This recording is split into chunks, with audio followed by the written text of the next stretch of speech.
Hey everyone! Before we begin, I want to give a shout out to the Spirit Science forums.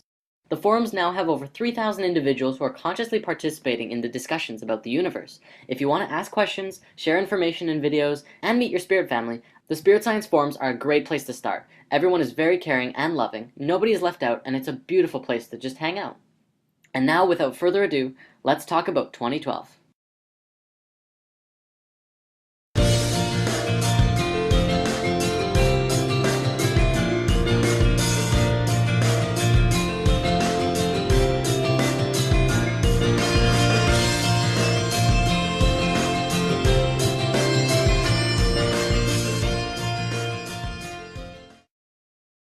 There can be no peace until we find peace within.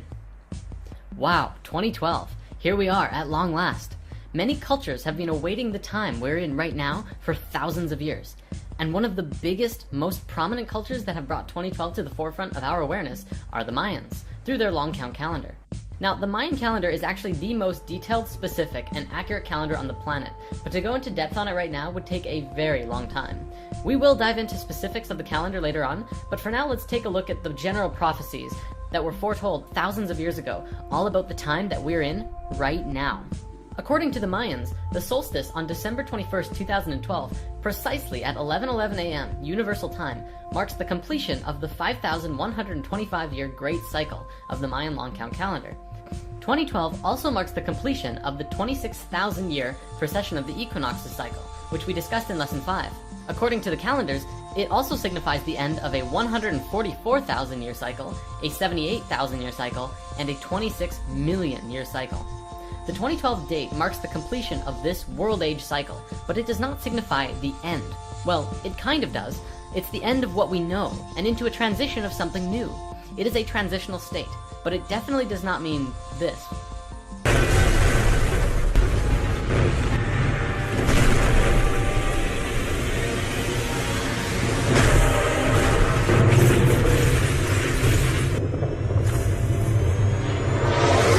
Although, because anything is possible, I won't say this isn't a possibility.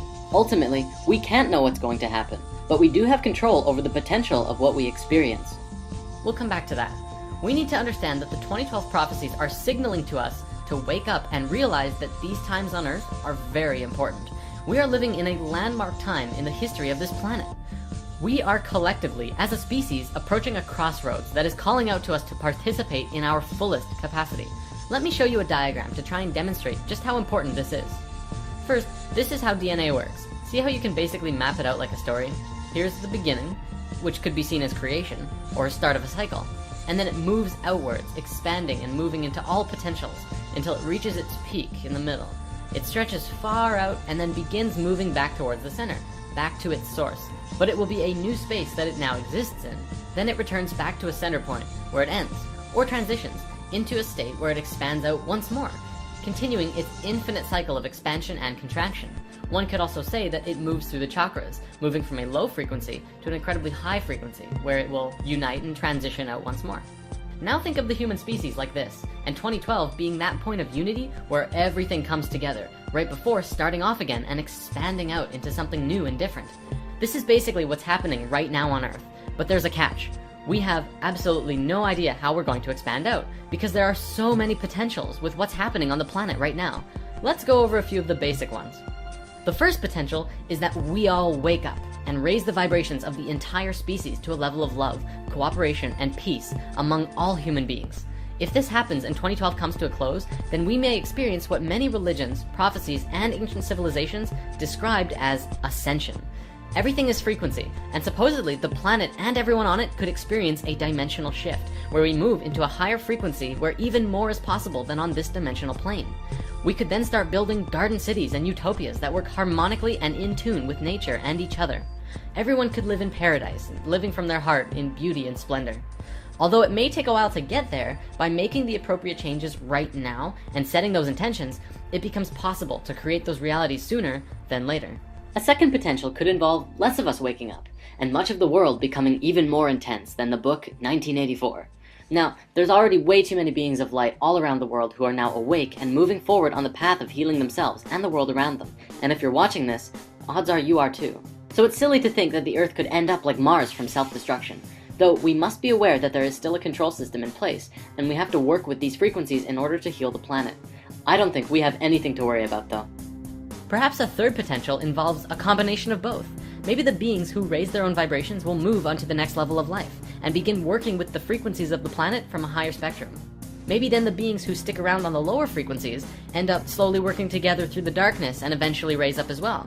Or even do something completely different, like merge their consciousness into technology like the Borg. I mean, I know our current technology isn't anywhere near there yet, but Earth doesn't have to die even if the people in the lower frequencies keep warring. They're just potentials, and hey, they're pretty fun to think about.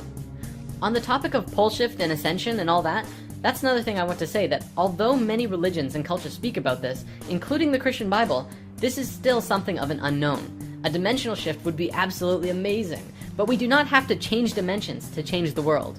We won't know it until it happens, if it happens. But if it does, it would be good to be prepared, right? We'll come back to this in a bit. Now, regardless of all of the potentials we can come up with, let's bring it back to this diagram. Think about how this applies in your life. Every day you live could be seen as one mini spiral. However, 7 small spirals make one larger one across the 7 small ones. This is a week. Then several weeks create a month. Several months create a year. You can map that over your life and see from birth to death, which is just like the Mayan calendar, not the end, but a transition into new level of life. We discussed death in Lesson 9, Astral Projection. Consider 2012 like this diagram, where there are not just several smaller cycles ending, but some very large ones, all at the same time in different windows. Some of them are 4-year windows, some of them are 100-year windows, but all of them essentially are wrapped around this center point. This is where we are right now, not yet at the end of the cycle, but getting very close. This is such an exciting time for us.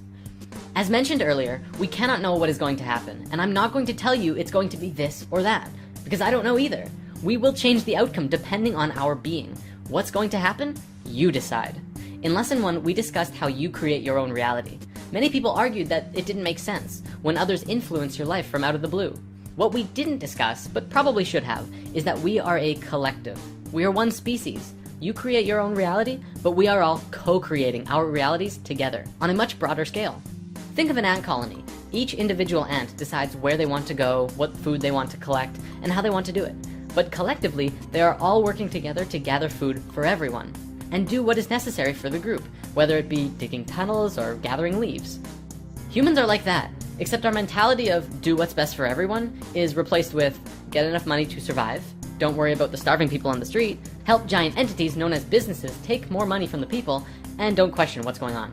We're doing it to ourselves, and we're doing it together. Together is the key word here. Together we can break through barriers. Together we can absolutely change the world, but we can only do it together, not individually. Individually, we can change our own individual world, which is where we need to start. When we learn that we can all get along with each other, regardless of race or belief or level of consciousness, we learn that absolutely anything is truly possible. But it has to start here, in your heart. In the episode Power of the Heart, we discussed how the heart's electromagnetic field has the capacity to not just affect your body, but those all around you. This means that if you raise the frequency of your heart and your being, you will essentially emanate love and high vibrations all around you wherever you go. You will be way more powerful than a crystal. Now, let's look over everything we discussed today and try and wrap it all up. Just how exactly does all of this fit into one coherent puzzle? This year is probably the most important year in human history since the fall of Atlantis. This is the year when everything comes smashing together and we see what we've created for ourselves. This giant web of a society that just doesn't work and only serves to put more people into poverty and chaos. What are we going to do about it, and how are we going to get there? Where do we want to go? I guess the biggest question is, how does one prepare? The answer lies within. If we are able to look within our hearts and find that love for everyone and everything, including ourselves, this transitional window that the Mayans predicted thousands of years ago will go by so smoothly. Through mass numbers of individuals doing just this, everyone will begin to treat each other better and begin working harmonically through a new state of understanding that we are all one being. Mother Earth is like an organism, just as we are, and we can all work together in harmony to create a beautiful utopia where we all live together in peace and harmony and abundance. This is the nature of the shift we are going through and experiencing today, and although we may be a long way away before living in a planet-wide utopia of peace, love, and abundance, today we are laying the foundations and groundwork for this new system. And as we discussed before, The foundation has to first begin within ourselves, wherein after we will translate that into everyday lives and manifest it into the physical reality we live in. Yes, there will still be war, and there still will be chaos. I'm not saying that will just disappear instantly, but we have to be able to move through that with the state of love and peace within our own hearts and bringing that to everyone around us. No matter what happens on this planet, no matter how good or bad things may seem, stay in your heart. Keep filling yourself up with love, even if there is none all around you. It is so important that we keep ourselves tuned to a high frequency. It will make all the difference. Control your emotions, live in the moment, and don't forget to have fun. There's a lot more we can go into, and we do look forward to breaking into more discussion on the forums, where there is a Shift of Ages discussion thread as well. Also, in Lesson 15, we talked about the heart and breath work. Well, I want to give a shout out to our friend Guru Yotam, who has provided a beautiful video teaching all about breath. Go and check it out and send him some love. If you like the video, he may just make some more. Namaste, everyone. You are